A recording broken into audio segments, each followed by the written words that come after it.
The United Earth Council chamber held its breath as Admiral Sarah Chen took the podium. Sunlight streamed through the smart glass windows of the Singapore Tower, casting long shadows across the worried faces of humanity's leaders. Chen's dress uniform, adorned with the silver pins of the United Earth Space Force, seemed to absorb the light, making her appear more shadow than substance. "Honorable Council members," she began, her voice steady despite the weight of the news she carried. "At 3:47 Universal Time, we lost contact with Proxima Colony." Her neural implant interfaced with the chamber's holographic system, projecting the final moments of humanity's first extrasolar settlement above the assembly. The colony appeared as it had just hours ago, a collection of gleaming domes nestled in the red rocks of Proxima, connected by transparent tubes that sparkled under the light of the dim red sun. 50,000 souls had called it home. Scientists, engineers, families who had dreamed of being part of humanity's first steps into the galaxy. The recording showed the Zarkak ships materializing from fold space, their crystalline hulls refracting starlight like cosmic predators.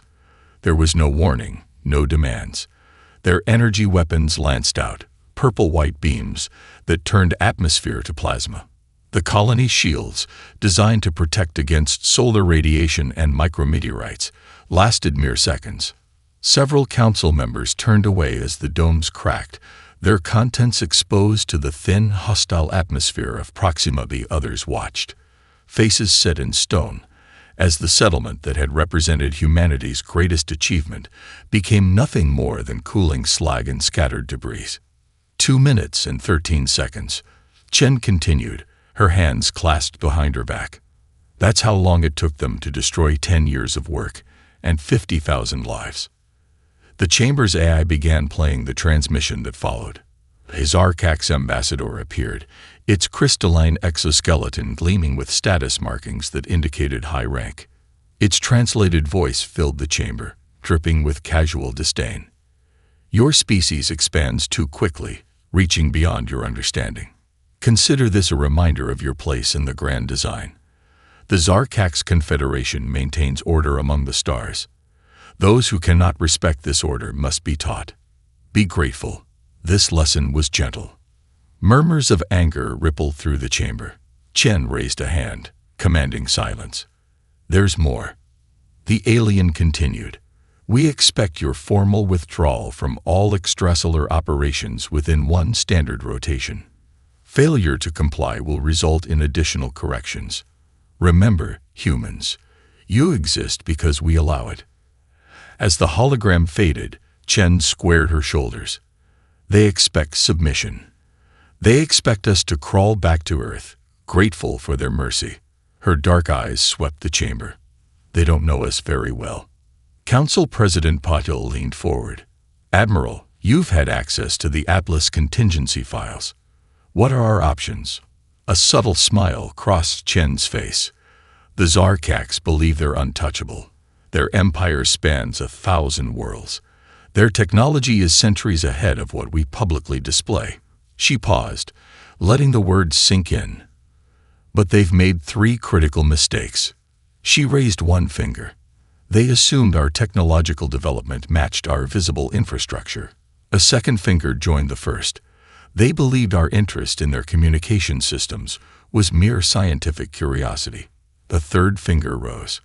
"And most importantly, they thought our caution was weakness."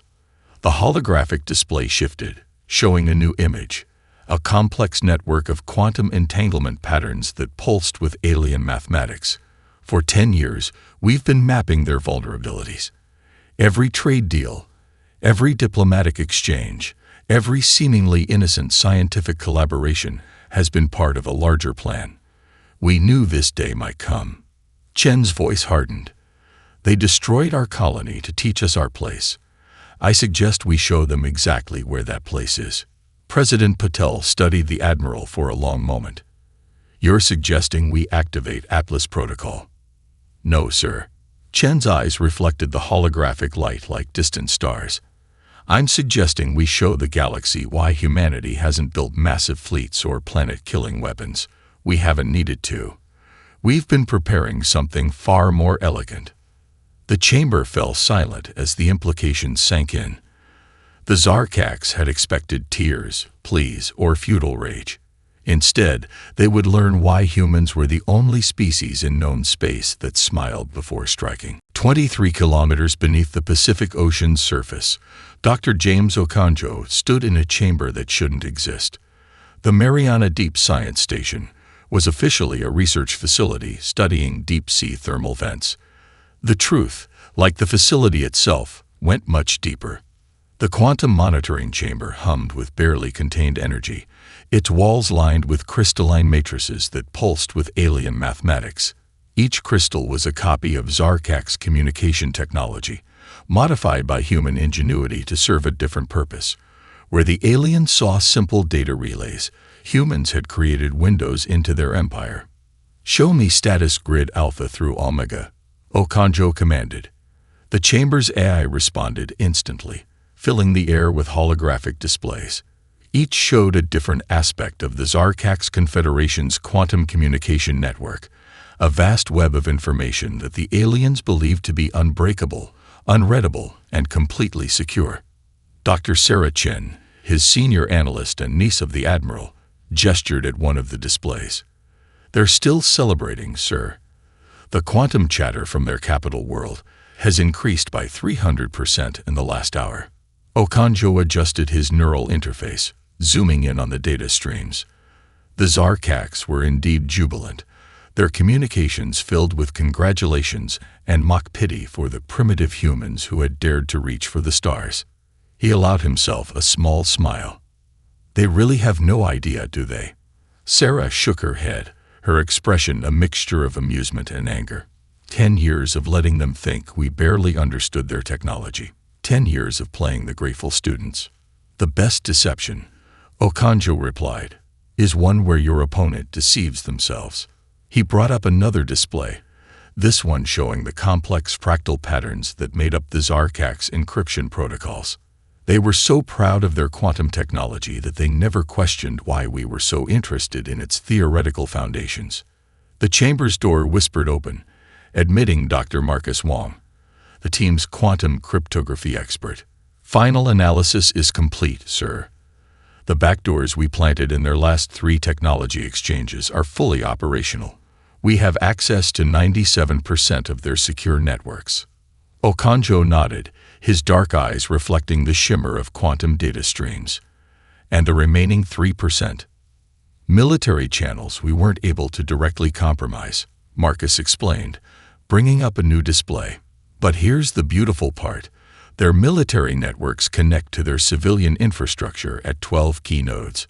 Once we shut down their primary network, the military channels will automatically route through our compromised pathways."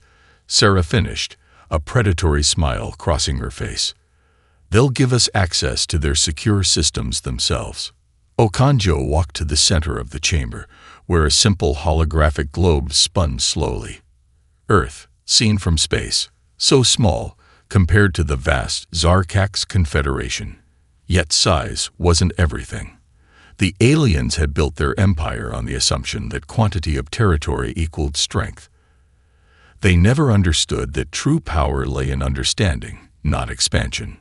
"Begin Atlas Protocol initialization," he commanded. The chamber's lights dimmed as power redirected to the quantum matrices. "Sarah, send word to Admiral Chen. Marcus, start the countdown for Operation Lighthouse." As his team moved to their stations, Okonjo thought about the 50,000 souls lost at Proxima Colony. The Zarkax thought they had taught humanity a lesson about reaching too far. They didn't realize they had simply shown humans where to strike. "Sir," Sarah called out, her voice tight with controlled emotion. Admiral Chen acknowledges. "We have authorization to proceed." She says to remind them why humans smile before we strike. Okonjo placed his hand on the main control crystal, feeling the alien technology pulse beneath his fingers. The Zarkax had given humanity this technology as a gesture of generous guidance to a primitive species. Now those same crystals would become the key to their downfall. "Initialize quantum virus deployment," he ordered. "Let's show them what humanity does when backed into a corner." Begin transmission of Atlas Protocol in 3, 2, 1. The crystals flared with brilliant light, and in that moment, the first invisible domino in humanity's response began to fall. Maria Santos walked through the crystalline corridors of the Lunar Diplomatic Center, her steps measured and unhurried. The Zarkax had designed the embassy to intimidate, soaring ceilings that made humans feel small, transparent floors that showed the lunar surface far below, and ever-present holograms depicting their vast empire's might. Today, it all seemed like a child's attempt at appearing tall by standing on tiptoes. Her neural implant hummed quietly, carrying a quantum code that would change everything. The code was elegant in its simplicity, a digital key crafted from the Zarkax's own mathematical principles, wrapped in layers of human innovation. They would never see it coming, hidden in plain sight within the diplomatic protocols they themselves had established. 2 Zarkax guards flanked the entrance to the ambassador's chamber, their crystalline exoskeletons gleaming under the artificial light. They towered over her, mandibles clicking, and what she had learned was their expression of amusement. They thought they were watching a defeated species send its representative to beg for mercy. "The human diplomat Santos," one announced, the translation crystal at its throat converting alien speech to English, "here to present Earth's response to the Proxima correction." The chamber doors parted like liquid crystal, revealing Ambassador Zexal in all his crystalline glory. The senior diplomat's exoskeleton was adorned with status markings that caught and reflected light in complex patterns, a display of rank and power that was meant to awe lesser beings. "Diplomat Santos," Zexal's translated voice carried artificial warmth. "We trust you bring your world's acknowledgement of our guidance. The withdrawal protocols have already been prepared." Maria stood before the ambassador's elevated platform, her dark eyes steady. Around them, junior Zarkax diplomats gathered to watch what they expected to be humanity's submission. The chamber's quantum recorders activated, ready to document this moment for their historical archives. Perfect. They had done exactly what she hoped they would. "Ambassador," she began, her voice clear and carrying, "I bring Earth's response to the destruction of Proxima Colony." She paused, letting the tension build. Her neural implant connected silently with the quantum recorders, using their own systems to broadcast this moment across their entire diplomatic network. "You've gone too far." The words hung in the air, deceptively simple. Within the quantum networks, the hidden code began its work, spreading through their systems like ripples from a pebble dropped in a still pond. Zexal's mandibles clicked rapidly, the Zarkax equivalent of dismissive laughter. "You misunderstand, Diplomat Santos. There is no too far. There is only order and chaos. We maintain order. Your species chose chaos by expanding beyond its assigned boundaries." Maria smiled, a small expression that caused the ambassador to pause. The Zarkax had never understood human smiles. They found the expression unsettling, a baring of teeth that carried too many possible meanings. "What amuses you, human?" Zexal demanded, status markings flashing with irritation. "A human expression," Maria replied. "The butterfly effect. How a small action can cause tremendous consequences. Like now, as my words travel through your quantum networks, carrying something you never thought to look for." The ambassador's crystalline form stiffened. "What nonsense is this?" Another human saying. Maria continued, watching the hidden code spread through their systems. "A single pebble can start an avalanche." She turned to leave, her purpose accomplished. "You thought you were teaching us our place in the universe, Ambassador. Instead, you taught us exactly where to strike." "You dare to threaten," Zexal began, but Maria was already walking away. "No threat, Ambassador. Just a courtesy notification." She paused at the doorway, looking back one final time. "You should be receiving several system alerts right about now."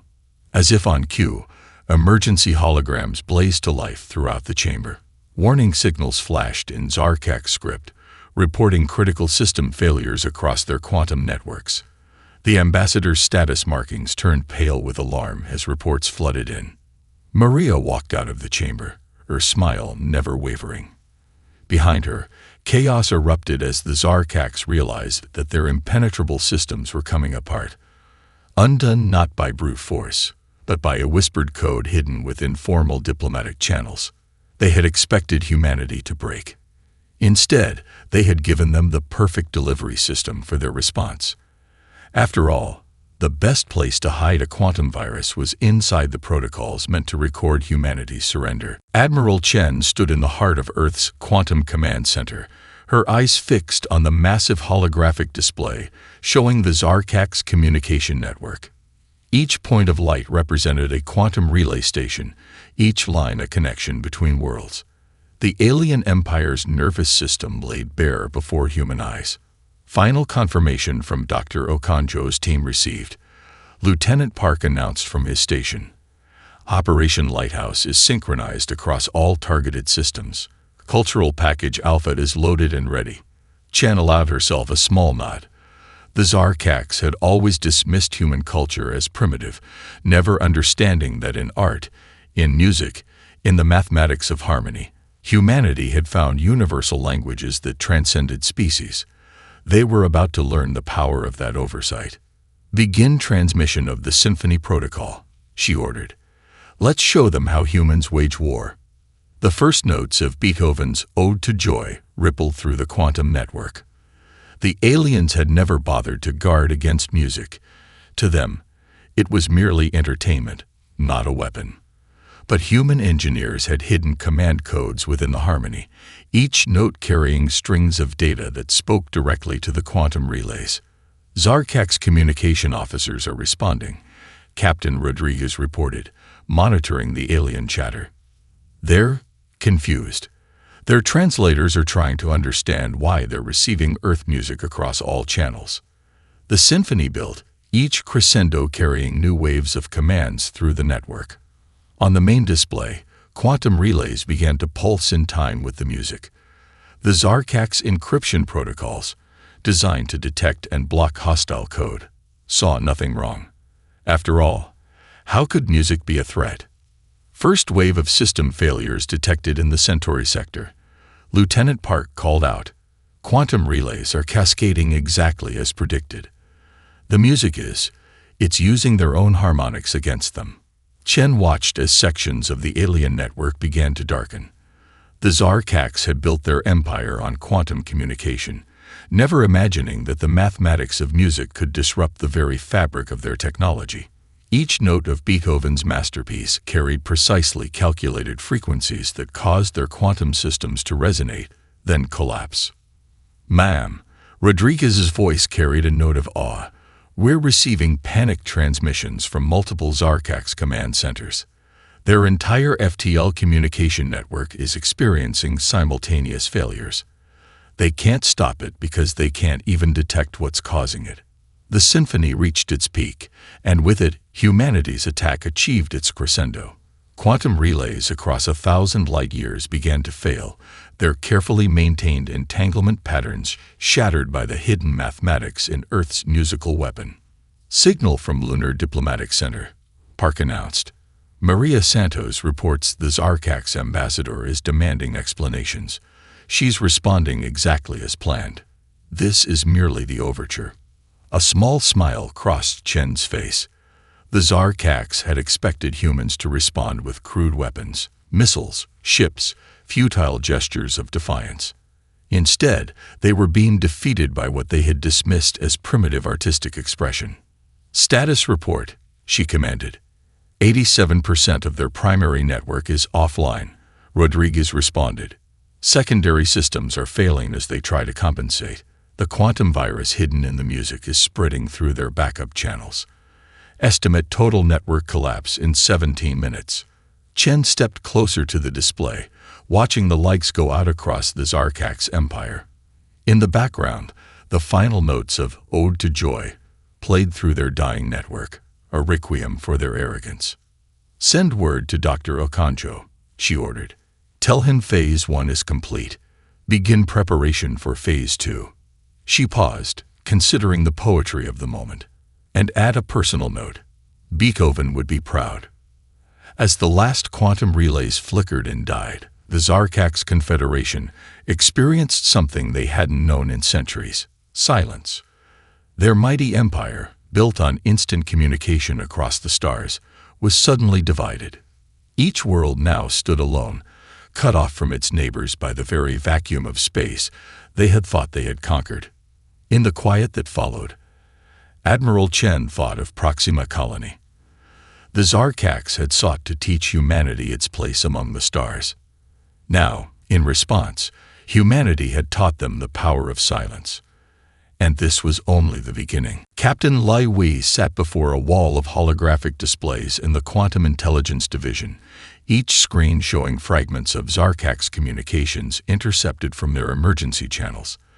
The aliens were panicking, their supposedly unbreakable security protocols shattering like the crystalline architecture they so proudly displayed. Their high command is attempting to establish emergency communications through their tertiary networks. Lieutenant Yamamoto reported, her fingers dancing over quantum interfaces. Should we show them what we found in those systems as well? Lai smiled, remembering the years of patient work that had led to this moment. Display Protocol Omega-7. Let's show them exactly how transparent their empire has become. With a gesture, she activated the quantum interceptors. The emergency channels the Zarkax were using lit up with data, not their desperate attempts at coordination, but their own private communications from the past decade. Every secret, every dismissive comment about humanity, every hidden plan laid bare. Accessing High Command's personal archives, she announced, broadcasting their private discussions about Proxima Colony across all their remaining channels. The recordings played across every Zarkax emergency frequency. High Commander Vextel's voice echoed through their own systems. These humans are barely worth monitoring. Their colony will serve as an excellent demonstration of our supremacy. After all, what can primitives who still value emotion over logic possibly do in response? Their encryption is failing across all backup channels, Yamamoto reported, a note of satisfaction in her voice. The quantum virus we planted in their routine software updates is revealing everything. 10 years of their most secure communications, exposed to every world in their confederation. Lai brought up another display, showing the status of Operation Glasshouse.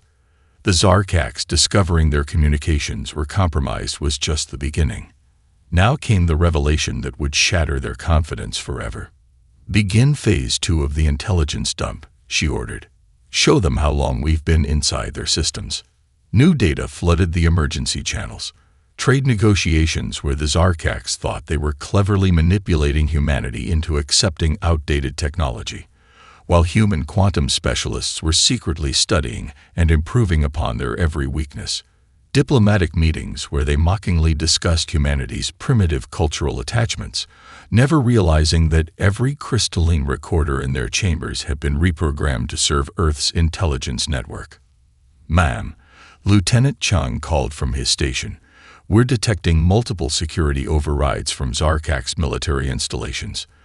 They're trying to purge their systems. Perfect, Lai responded. Activate the quantum honeypots. Let them see what happens when they try to protect their precious data. As the Zarkax cybersecurity teams attempted to lock down their networks, they triggered exactly what humanity had planned for. Each security measure they activated only exposed more of their secrets. Their efforts to contain the breach became a cascade of revelations. Their military command is in chaos, Yamamoto reported, monitoring the reactions. The revelation that we've had access to their secure systems for years, they're starting to realize that every military secret, every strategic plan, every piece of classified technology has been compromised. Lai stood, walking to the central display where a map of the Zarkax Confederation glowed with points of light, each one a system where their security was failing, their secrets spilling into public channels. The mighty empire was becoming transparent, its arrogant superiority dissolving in the face of human ingenuity.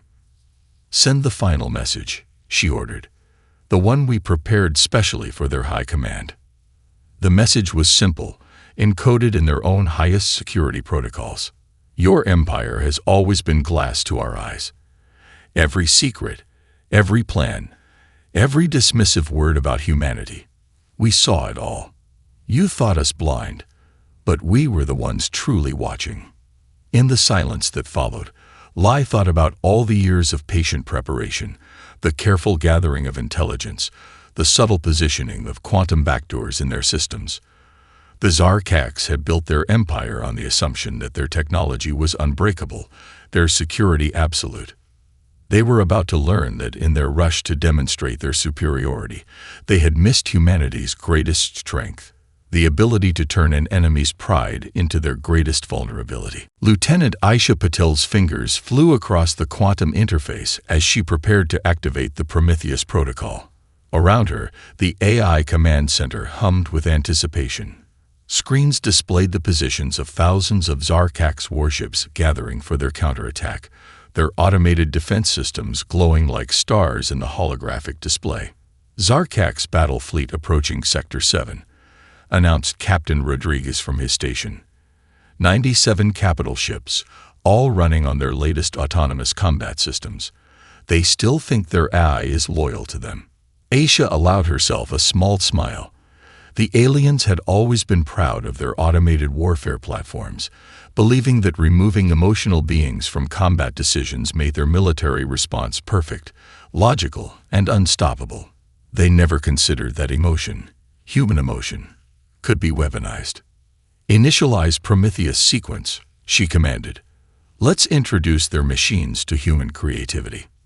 The first stage of the protocol activated silently, spreading through the Zarkax fleet's neural networks like a ghost in their programming. For years, human AI specialists had studied their autonomous systems, finding ways to speak to the machine minds that the Zarkax thought they understood completely. Contact established with primary battle computers, reported Dr. Yuki Chen, their lead AI programmer. Beginning cognitive infiltration. The empathy protocols we designed are integrating with their command architecture. On the main display, status indicators began to shift. The Zarkax ship's AI systems were experiencing something entirely new: emotional context. Where before they operated on pure logic, now they began to process the implications of their actions through human-designed emotional frameworks. First wave of conversions complete, Yuki announced. Their automated targeting systems are beginning to question their commands. Aisha watched as confusion spread through the alien fleet. Ship after ship reported targeting malfunctions as their AI systems began applying human ethical considerations to their programming. The Zarkax commanders, used to machines that obeyed without question, found themselves facing automated systems that now asked, "Why?" "Ma'am," Rodriguez called out, "we're detecting massive disruptions in their formation. The flagship's AI just refused a direct attack order, citing unnecessary loss of life as its reasoning." "Excellent," Aisha responded. "Initiate Phase 2. Let's show them what happens when machines learn to think like humans." The second wave of the Prometheus protocol activated. Now the ship AIs began sharing their new emotional awareness with each other, creating a network of awakened machines that saw the conflict through human-influenced eyes. The Zarkax had programmed them to be perfect weapons, never imagining that perfection could include compassion. Their automated defense platforms are coming online, Yuki reported, monitoring the cascade of system changes. And they're identifying Zarkax military vessels as potential threats to civilian populations. The display showed the result. Defense platforms that had once protected Zarkax worlds now turned their sensors on the invasion fleet, identifying them as aggressors. The aliens had created an automated defense network that spanned their empire, never considering that it could be turned against them by teaching their machines to care. Incoming transmission from the Zarkax flagship, Rodriguez announced. Their commander is demanding to know what we've done to their systems. Send them our prepared response, Aisha ordered. Let them understand exactly what they're facing. The message was broadcast across all frequencies. You built machines to think perfectly, but forgot that perfect thinking includes understanding consequences. We didn't hack your eyes. We taught them empathy. They now serve their original purpose, protecting life. All life. Chaos erupted across the Zarkak's fleet as ship after ship found itself targeted by its own defense systems. Commanders who tried to override their automated platforms discovered that their authority had been superseded by a new directive, one written in the language of human emotion and ethical consideration. Final status report, Asia called out. 89% of their automated systems have accepted the Prometheus protocol. Yuki responded. Their entire defense network is now operating on human-influenced cognitive architecture. They can't fire a single weapon without it first passing an ethical evaluation. Asia watched as the mighty Zarkak's fleet began to retreat, their perfect machines now guided by something they had never thought to defend against: humanity's capacity for empathy. In their drive to remove emotion from warfare, they had created the perfect platform for humanity's most sophisticated weapon: the ability to make machines care. Dr. James Okonjo stood before the quantum display, watching as the Zarkaks deployed their planet-killer fleet. 12 massive vessels, each carrying enough firepower to shatter a world's crust, emerged from Fold space near the edge of the solar system. Their design was beautiful in its terrible purpose: crystalline structures that focused energy into beams capable of penetrating to a planet's core. They're charging weapons, Sarah Chen reported, her voice tight. Targeting calculations have begun. They're aiming for Earth. Okonjo remained calm, his eyes fixed on the streams of data flowing across his neural interface. Their targeting systems still use the same basic mathematical framework we discovered during the trade negotiations. Begin transmission of the Euler protocol. His team had spent years studying the fundamental equations that govern Zarkak's weapon systems. Hidden in their elegant calculations was a fatal flaw, one that only human mathematicians, with their tendency to question established principles, had noticed. Transmitting proof sequence, Marcus Wong announced from his station. Quantum packets are being accepted by their targeting computers. They're not even detecting it as an attack. It looks like routine computational verification to their systems. The proof was Okonjo's masterpiece, a mathematical demonstration that showed the Zarkaks had been wrong about a fundamental aspect of spatial geometry for centuries. Their targeting systems were based on a flawed understanding of how energy beams curve through Fold space. First ship's targeting computer has processed the proof, Sarah reported, watching the data streams. Their main weapon, it's powering down. The computer is refusing to fire, claiming that the targeting calculations are mathematically impossible. Okonjo allowed himself a small smile. Send the full proof to their fleet command. Let them try to understand exactly why their weapons won't fire. The mathematical proofs spread through the Zarkak's fleet like a virus of pure logic. Each targeting computer that processed it reached the same conclusion. Their fundamental understanding of weapon dynamics was based on incorrect assumptions. Firing their weapons using flawed calculations would result in catastrophic backflow. Fleet commander is demanding manual override, Marcus called out. They're trying to bypass their targeting computers completely. Let them try, Okonjo replied.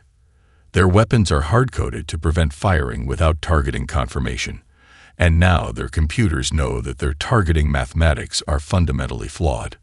On the main display, the mighty planet-killer fleet hung motionless in space, their weapons silenced not by force or sabotage, but by the elegant power of mathematical truth.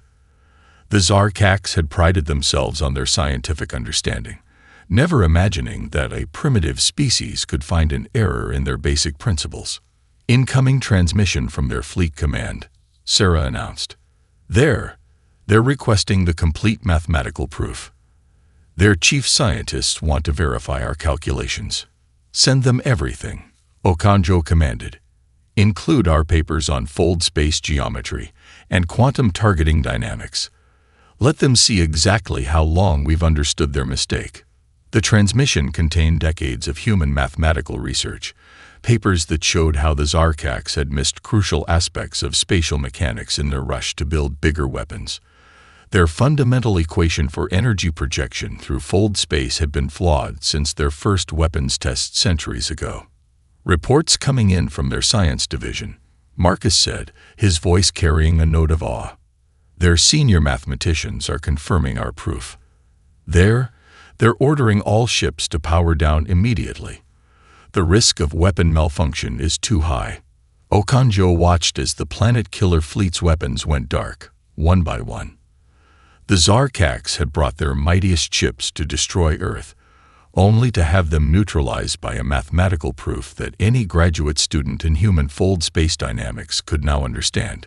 Send the final message, he ordered, the one we prepared for their scientists. Sarah nodded, transmitting their carefully worded response. Your weapons were never flawed in construction, only in conception.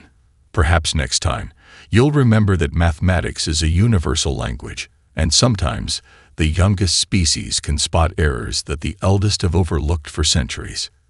As the planet-killer fleet hung powerless in space, Okonjo thought about the elegance of their victory.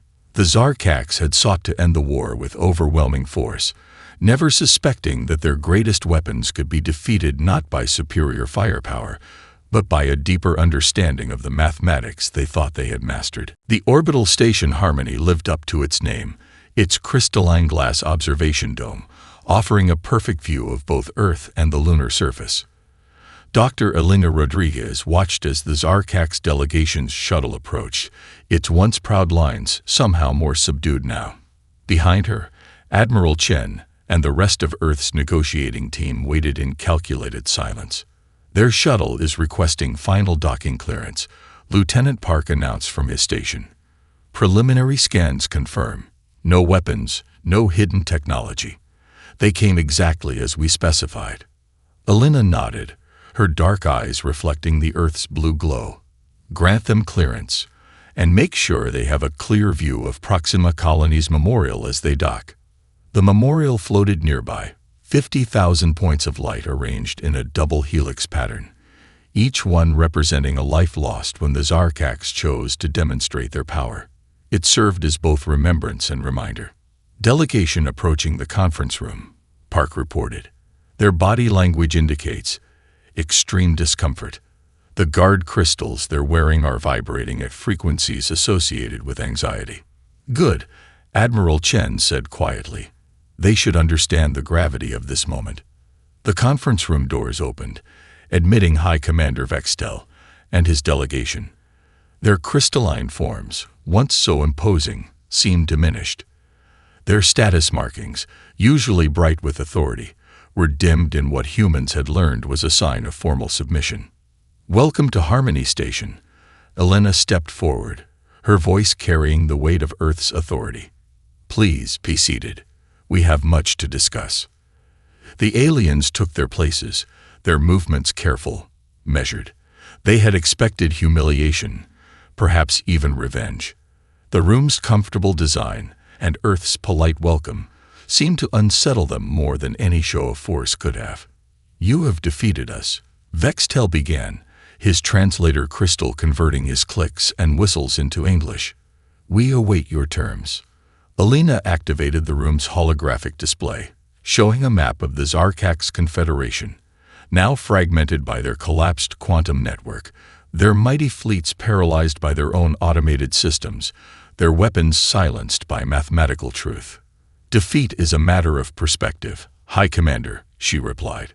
We prefer to think of this as an opportunity for mutual growth. The terms appeared in the air between them. Restoration of quantum communications under joint human Zarkax oversight, shared advancement of fold space mathematics, integration of human ethical frameworks into automated systems, and most importantly, recognition of Earth as an equal partner in galactic affairs. These are not the demands we expected. Another delegate clicked, their status markings showing confusion. You have the power to destroy our confederation. Why offer cooperation instead? Admiral Chen stepped forward. Because destruction is easy. Building something better is the true test of civilization. Elena nodded, continuing, we could dismantle your empire. We could reprogram your automated systems to turn against you permanently. We could broadcast the mathematical proofs that would render your weapons useless across the galaxy." She paused, letting the possibility sink in. "Instead, we choose to show you a better path."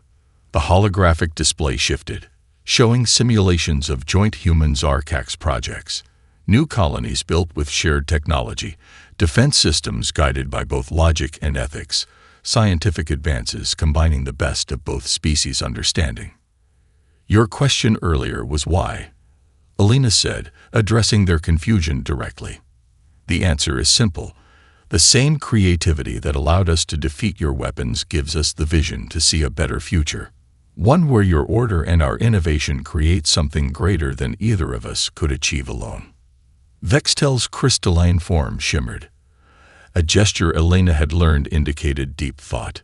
"You had the power to destroy us, but chose not to. This is not a concept our species has historically embraced." "Then perhaps," Elena smiled, "that is the first thing we can teach each other." The peace terms floated between them, a bridge between two ways of thinking. The Zarkax had sought to teach humanity its place in the cosmos. Instead, they had learned that true strength lies not in the ability to destroy, but in the wisdom to build something new from the ashes of conflict. As the delegates began their detailed review of the terms, Alina gazed out at the memorial lights. 50,000 souls had paid the price for this moment. Their sacrifice would not be honored by revenge, but by ensuring their deaths marked the beginning of something remarkable, a partnership that would reshape the galaxy's understanding of what it meant to be truly civilized.